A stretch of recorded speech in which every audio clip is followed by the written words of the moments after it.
Hi there, musitrature recaps here. Today, I'm explaining the movie, I Spit on Your Grave 3. In this story, we follow the journey of Jennifer Hills, who was once victimized by a group of friends led by the sheriff, subjected to heinous acts. After taking her revenge, she adopts the new identity of Angela and starts a fresh chapter of her life. Angela now works as a cell phone company operator, seeking therapy to mend her mental state and learn how to rebuild trust in men. However, she's struggling as she often interprets innocent gestures from her colleague as potential exploitation attempts. During her morning jog, Angela crosses paths with a gang of 4 troublemakers. Their leader, known as Chief, harasses her with lewd comments. Angela briefly envisions a violent response, but decides it's wiser to avoid confrontation and escapes. Later, in her therapy session, she confides in her counselor about her escalating fantasies that blur the lines between imagination and reality. As night falls, Angela rejects Matthew's advances again and spots a flyer about a support group for survivors of sexual assault. Intrigued, she attends the first meeting, where she meets Oscar, a man whose daughter suffered a similar fate and tragically took her own life after her abuser was acquitted. Angela also encounters Marla, a vivacious woman who survived abuse from her former boyfriend. Right from the start, Angela and Marla connect effortlessly, forming a strong bond. After class, Angela heads home and encounters those troublemakers again. Marla steps in and boldly stands up to their leader, Chief, making him back off from Angela. Following this encounter, the group heads to a nearby bar to share their past struggles. Marla's transformation is evident. She's become a fierce and outspoken individual, advocating for standing up to adversity with physical strength. She firmly believes in meting out justice and dreams of retribution against those who harm girls. In the next class, Angela notices Cassie, a young girl victimized by her own father. Trapped in a situation where her mother is unaware of the abuse, Cassie suffers silently. Later, at the bar, the girls discuss this horrifying reality and overhear a disturbing comment from an old man nearby. He claims that women bring trouble upon themselves and enjoy it. Deciding to teach the man a lesson, Angela and Marla hatch a plan. They follow him to his house and, with a clever scare tactic, strip him of his pants. The man's frightened reaction and embarrassing accident amuse the girls. The following morning, Angela goes to a hardware store to buy a window blind. She and Marla marvel at the assortment of tools, including clippers and a sledgehammer. These tools can inflict pain and suffering, yet they're readily available for purchase. During their visit, a salesman inappropriately touches Angela's backside. In her mind, Angela swiftly strikes back with a sledgehammer blow, but she's brought back to reality, recognizing it as a mere fantasy. Following a therapy session, Angela meets up with Marla and they keep an eye on Ron, Cassie's abusive father. They witness the discomfort Cassie endures around him and decide to give him a taste of fear. As evening falls, the masked group takes action against Ron in an underground parking lot, sending a clear message about his behavior. They give him a stern warning and a taste of fear, making him reconsider his actions. Angela and Marla revel in their sense of justice, finding satisfaction in delivering their own form of punishment.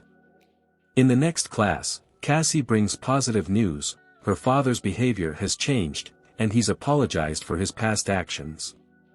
Marla asserts that violence is the only way to achieve justice, a stance that irks Lynn, the class leader. Later, Marla reveals that she needs to meet her ex-boyfriend to return some belongings. Despite Angela's offer to accompany her, Marla insists on handling it herself and schedules a meeting at a cafe in a few days.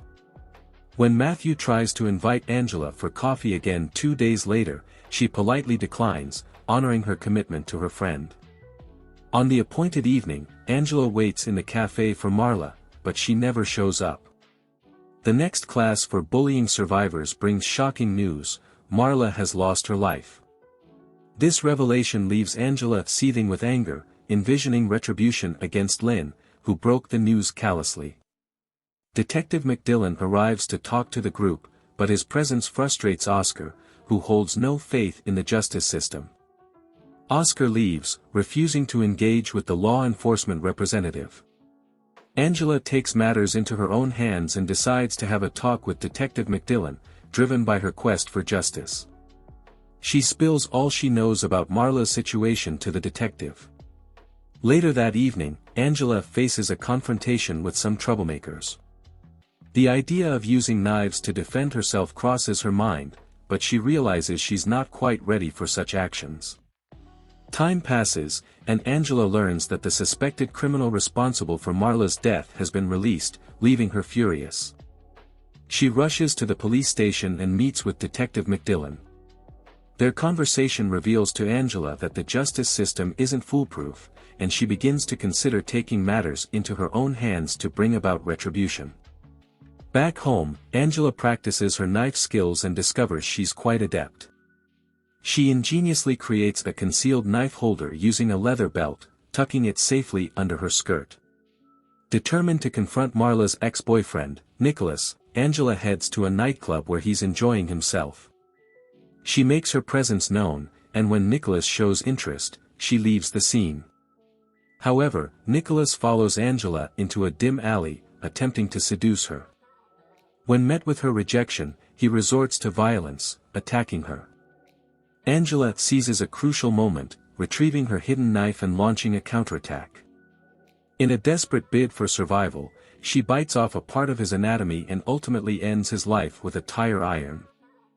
This chilling tale of revenge and justice takes unexpected twists, as Angela's journey leads her down a dark and dangerous path. Angela's life takes another twist when she's visited by Detective McDillon. They discuss recent events, and it's revealed that Detective Boyle, McDillon's superior, suspects Angela's involvement in some way. Despite McDillon's assurance that he doesn't share those suspicions, he urges Angela to remain calm and composed to avoid raising any doubts with Boyle. Angela finds this situation frustrating, especially considering that the criminal responsible for Marla's tragedy has been released and is now targeting her. The investigation into his case is more extensive than the infamous Nicholas's deserved. In a group therapy session that evening, emotions run high as Cassie tearfully reveals that her father has once again taken advantage of her vulnerability. Her mother continues to turn a blind eye, unwilling to acknowledge the horrifying reality to preserve their family facade. Oscar is incensed by their helplessness in the face of such injustice, passionately expressing his desire to see Ron, Cassie's father, face proper consequences. Angela realizes that the challenge to act has fallen to her. Taking on the guise of an innocent schoolgirl, Angela meets with Ron that evening. She feigns being lost and vulnerable, catching Ron's attention. He agrees to help her and leads her to an old hangar, where a mattress is laid out. Angela then reveals her true intentions, confessing that she's here to enact justice for her daughter's suffering. With a swift move, she tasers Ron as he tries to approach her inappropriately. When Ron wakes up, he's in for a shocking revelation. Angela has stripped him of his pants and bound him to a chair, leaving him defenseless. She spells out the reasons for his punishment, addressing his history of bullying her daughter. Angela then takes a metal pipe, lubes its edge, and inserts it into Ron's backside. With a sledgehammer in hand, she hammers the pipe even deeper, ensuring her own brand of retribution and ultimately ending Ron's life. This chilling tale of vigilante justice takes another dark turn as Angela takes matters into her own hands once more. In the aftermath of her actions, Angela takes a step to cover her tracks by burning the evidence connected to her recent deeds. She then meets with her therapist to discuss her path, despite the therapist's warning that negative actions can have dire consequences. Angela, however, remains undeterred by potential repercussions, as she's driven by a higher purpose. In a subsequent group session, the unexpected happens: the police storm in and arrest everyone present. Lynn has reported Oscar's disturbing comments about a tube and Cassie's father, which leads to his suspicion. The group members are eventually released, but Oscar is held for questioning, suspecting his involvement in a sinister plot. Matthew, trying to be supportive, notices Angela's emotional turmoil, but she continues to push him away.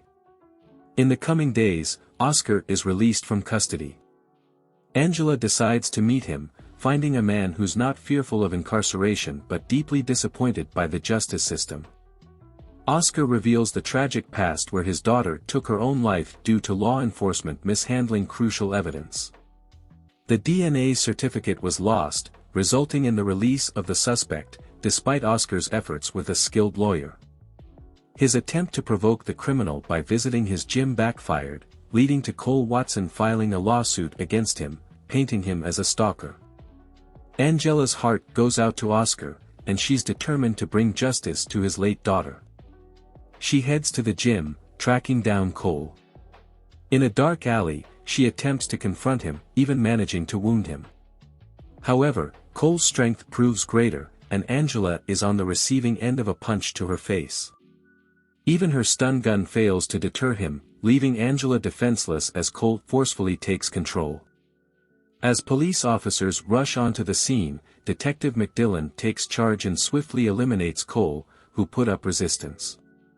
At the police station, Detective Boyle interrogates Angela, formerly known as Jennifer Hills, revealing her true identity. Boyle accuses her not only of recent events but also of past incidents that unfolded years ago. While evidence is lacking, Angela's release seems imminent. Adding to her favor is the unexpected appearance of Oscar at the station, his hands bearing wounds. In his final moments, Oscar confesses to seeking revenge for his daughter and those in his group, sparing Angela from further blame. Angela requests to be left alone and seeks solace in a session with her therapist. Later, upon returning home, she notices a patrol car surveilling her. Undeterred, she dons a striking red dress, grabs a knife, and slips away through the backyard. Her last target is Matthew, who has shown a keen interest in her. However, Matthew, genuinely smitten by Angela, distances himself, understanding her instability. Angela's path leads her to confront the chief, intending him to be her ultimate victim. In a dramatic showdown in the middle of the street, she kneels before him, ready for anything. Just as the chief approaches, Angela lunges at him with a knife. Just in the nick of time, McDillon intervenes, revealing that these events transpired 2 years ago. Angela was sentenced and imprisoned. Now, her release is on the horizon.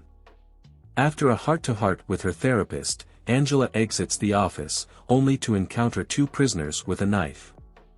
Angela handles the situation with ease and then succumbs to a fit of uncontrollable aggression, claiming the therapist's life as well. The truth slowly unravels, revealing that this is another one of Angela's unsettling fantasies, a sign that her mental state continues to deteriorate. And with that, the movie concludes. Thank you for watching.